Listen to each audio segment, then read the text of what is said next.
ჟენევის მოლაპარაკებების მე-60 რაუნდიც მოლაპარაკებების შეწყვეტით დასრულდა. საკუთარ სახლებში დევნილების დაბრუნების საკითხის წამოწევისთანავე რუსულმა მხარემ შეხვედრა დატოვა. მე-60 რაუნდის ფარგლებში მხარეები ინციდენტების პრევენციისა და მათზე რეაგირების მექანიზმის, ეგრეთ წოდებული გალის შეხვედრების აღდგენის საკითხსაც შეეხნენ, თუმცა რუსეთის მხრიდან კვლავ გაგრძელდა ვაჭრობა და პირობების წამოყენება. როგორც საგარეო საქმეთა მინისტრის მოადგილე ლაშა დარსალია აცხადებს, რუსეთის მხრიდან გრძელდება ჰუმანიტარული და ადამიანის უფლებების საკითხებით ვაჭრობა და არის მცდელობა აღნიშნული თემები გამოყენებული იყოს როგორც ზეწოლის ინსტრუმენტი ქართულ მხარეზე.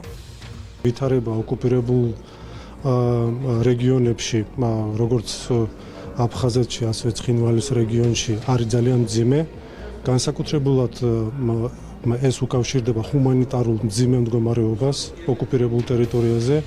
ჩვენ მოწმენი ვართ იმისი, რომ ყოველდღიურ რეჟიმში ხდება ადამიანის უფლებების დარღვევა და ფაქტობრივად შევიძლია ვთქვათ, რომ საზოგადოება, რომელიც დღეს ცხოვრობს ლეგიტიმურად ოკუპირებულ ტერიტორიაზე, არის მძევლად აყვანილი საოკუპაციო რეჟიმის მხრიდან.